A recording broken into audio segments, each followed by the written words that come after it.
think Edie was happy to finally have another painter in the family.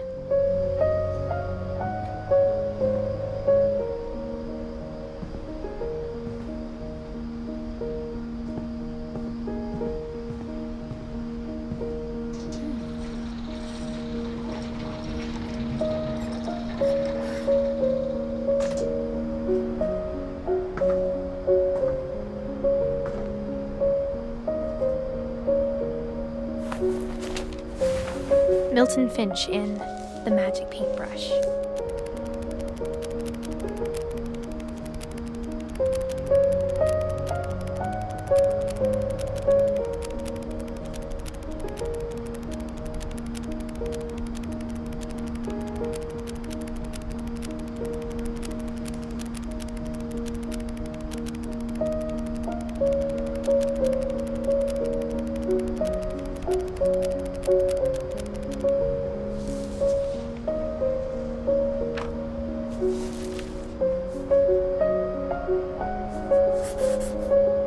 I was 4 when Milton disappeared.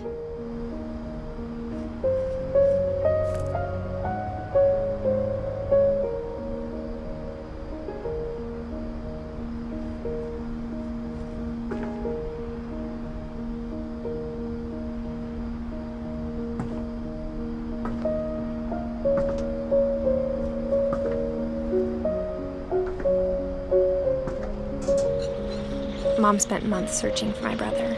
Then she sealed the doors.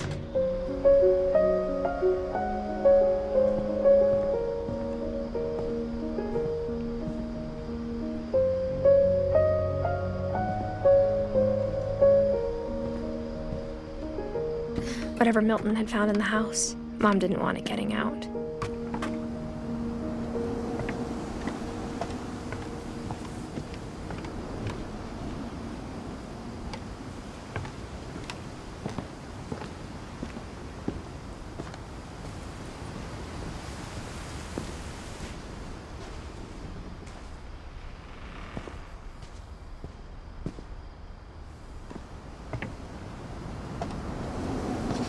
Mom definitely blamed Edie, but I think Louis blamed himself. After he graduated, he just spent more and more time in his room, until Mom got him a job at the cannery. Everyone always told me to stay out of Louis's room, except Louis.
Louis's room smelled very, very familiar. That part of him lived on. Lewis and I spent a lot of time playing games together, but he was surprisingly bad at them. He died a lot.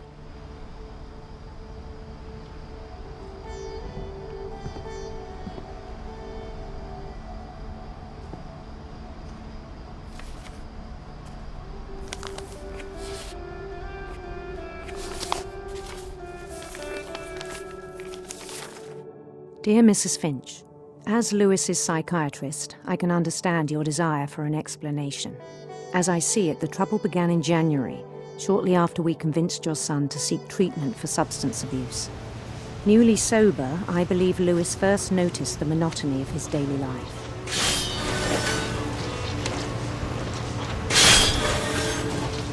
He kept working at the cannery, but he withdrew part of himself.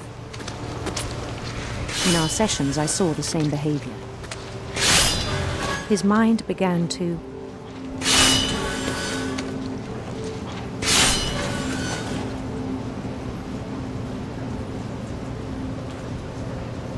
wander.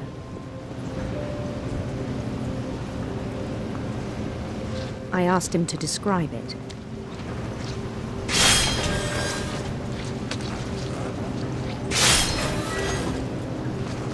He said he started small, imagining a labyrinth. He'd feel his way about. Then something moved. Bats and toads.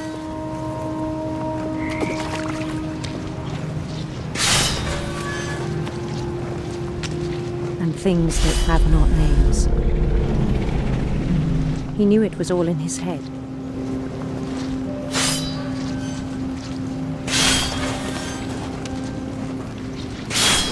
But he took it very seriously. I had hoped he'd find himself.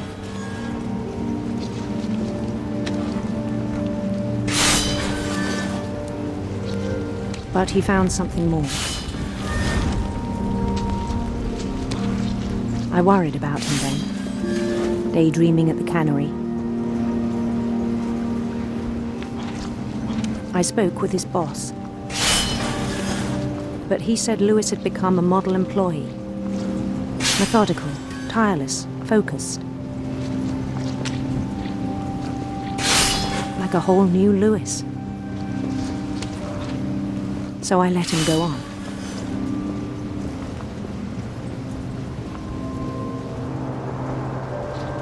I even encouraged him. It seemed very promising at first. He told me he'd made a new friend.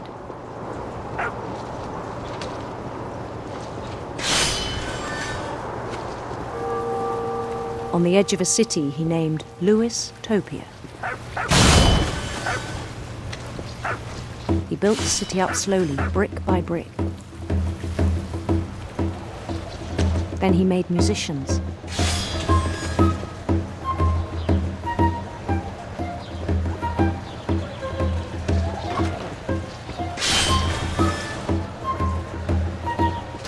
And songs for them to play. He talked about starting a band. And he was always humming something. Every day his imagination grew stronger.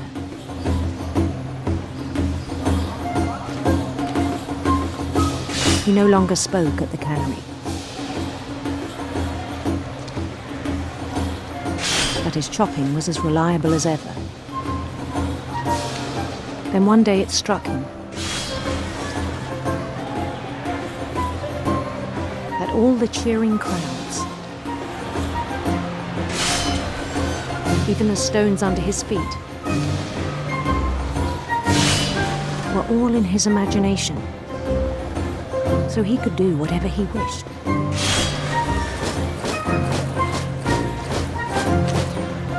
He held an election for mayor, and he won. They begged him to stay, but his mind was already wandering. It became a game for him.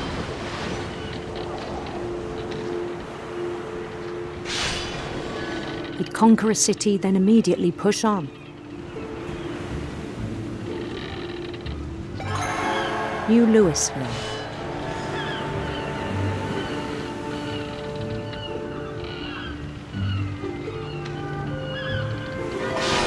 St. Louis. He started drifting away from our reality.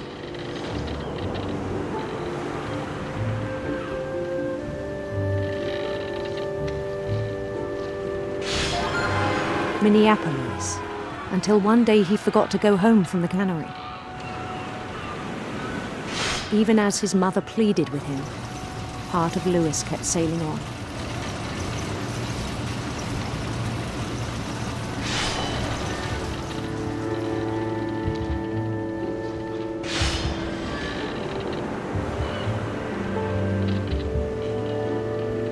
In Louisburg, he heard rumors of a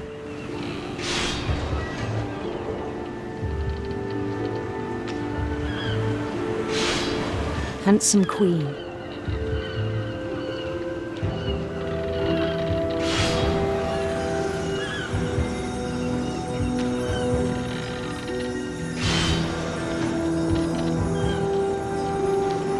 The queen was on her own quest for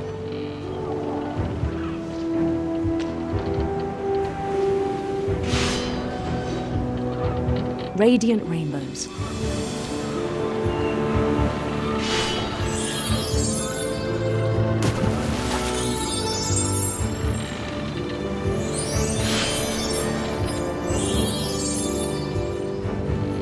He followed the sound of her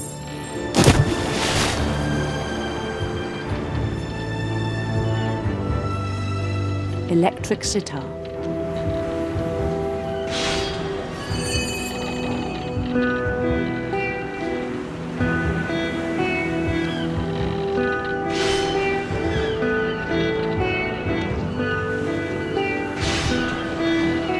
His chase led him to a golden palace east of the sun and west of the moon. Even then, his logic remained sound. He knew the world was all in his imagination.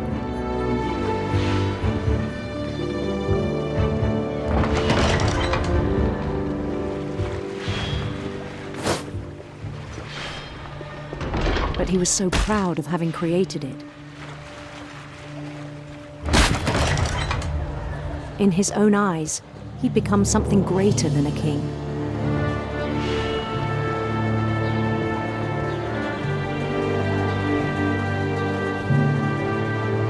For someone who'd never known success in the real world, I think it was overwhelming.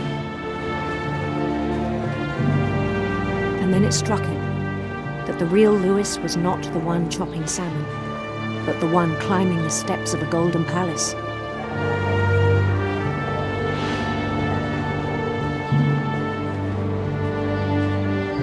My imagination is as real as my body, he told me. It was hard to argue with him.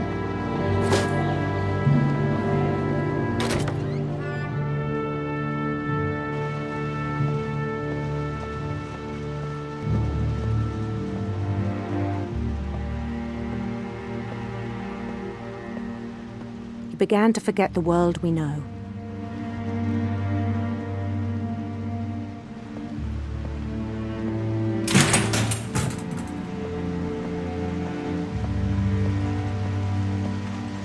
I think it pained him to remember Louis, the cannery worker.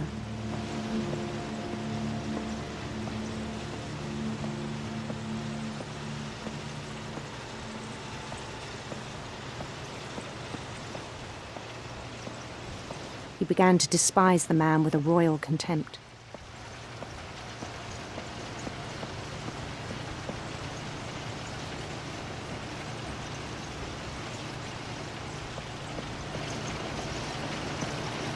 I still thought I could save him. Even after he said he was being crowned king over all the lands of wonder. palace would be packed with his companions.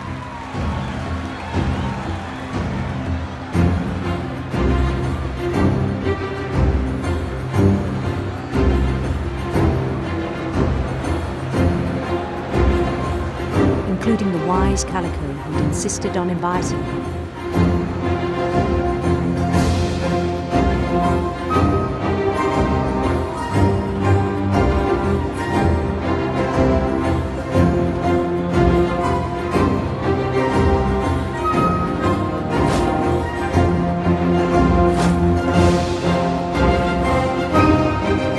His queen waited, holding his crown.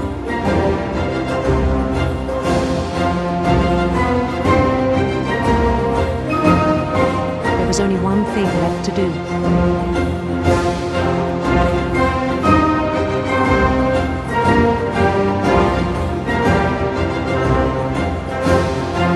Bend down his head.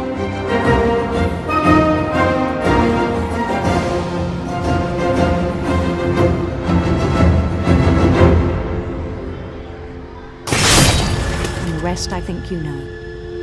Mrs. Finch, your son was a kind man who will be missed by all of us who knew him.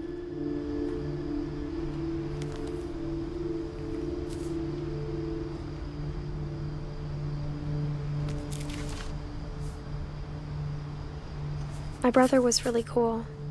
I wish you could have met him.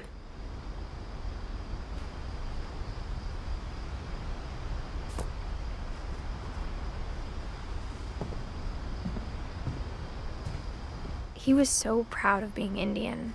I think for him, it was a way to be something other than just a Finch.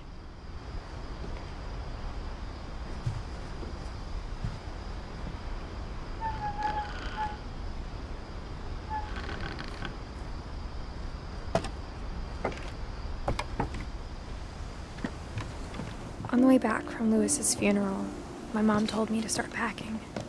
She waited until the day before we left to tell Edie. I'm not sure if she wanted to make it easier or harder.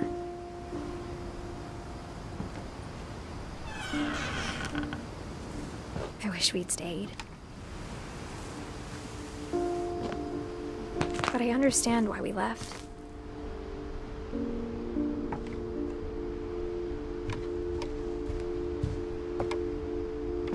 My mom ended up leaving everything behind.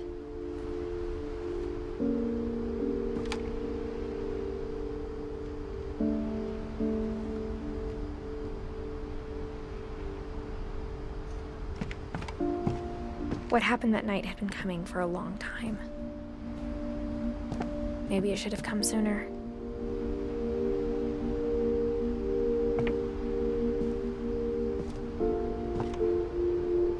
But it had to end one way or another.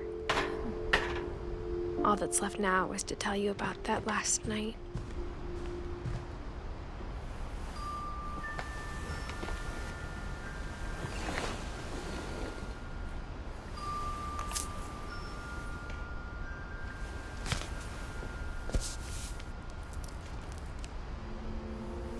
That whole last day, Edie just watched us pack and didn't say a word.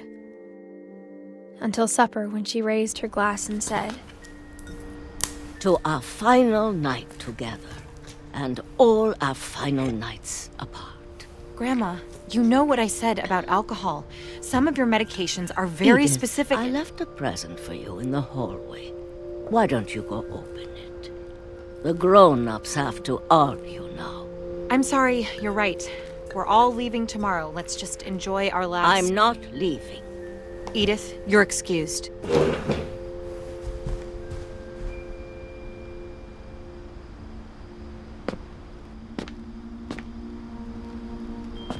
the power had been shut off that morning, but Edie always had plenty of candles.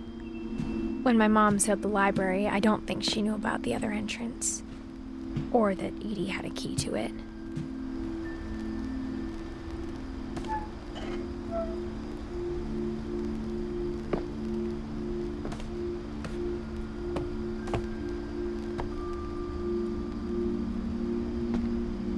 That thing you're afraid of isn't going to end when you leave the house. Edith has a right to know these stories. My children are dead because of your stories. I think it's best if Edith and I leave tonight. We'll have the nursing home send a van for you in the morning, okay? Dear Edith, there's so many stories I wish I could tell you, but there's only time for one. This is about what happened on the night you were born. That night, the tide went way, way out. It was the first and last time I ever saw the old house aground. There'd been an earthquake out in the middle of the ocean. They called it the lowest tide in 1,000 years. God, it smelled awful. You know, I've seen that house every day of my life. But I never thought I'd go back to it. When the fog rolled in, I lost my way.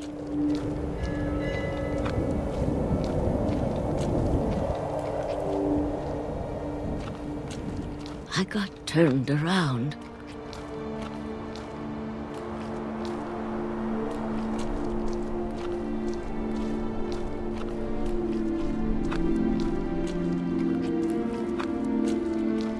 For a while, I wandered. I started seeing things.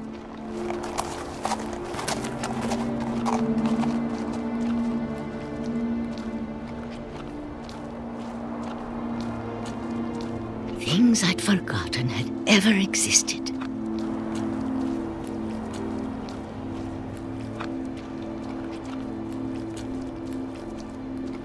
But when I saw them, they felt like old friends. That night, a lot of things came back to me. Or maybe I came back to them.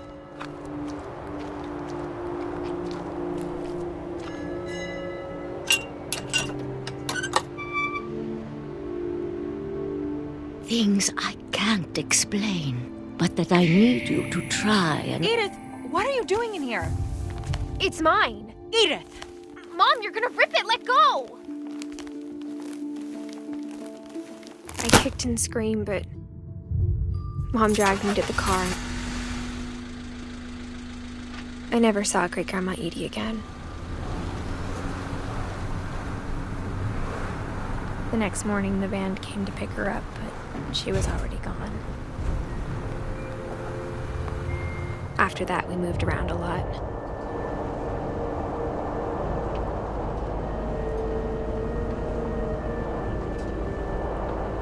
We both tried to make the best of it.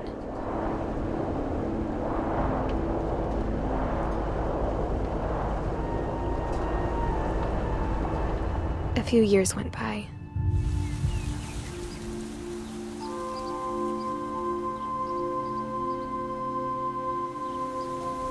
My mom didn't like to talk about it, but she started getting sick a lot. The rest happened pretty quickly.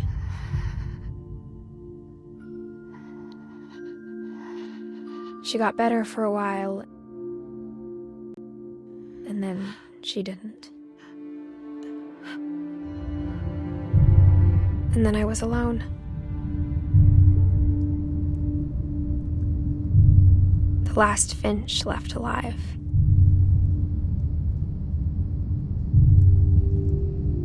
Until I found out about you. I'm still not sure what to tell you about all this. If we lived forever, maybe we'd have time to understand things. But as it is, I think the best we can do is try to open our eyes. And appreciate how strange and brief all of this is.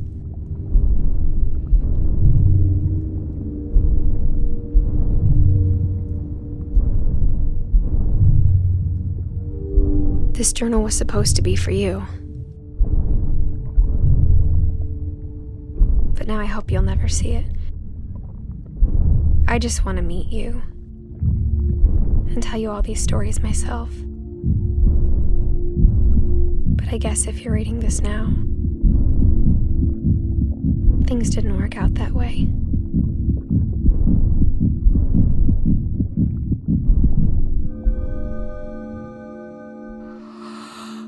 This is where your story begins. I'm sorry I won't be there to see it.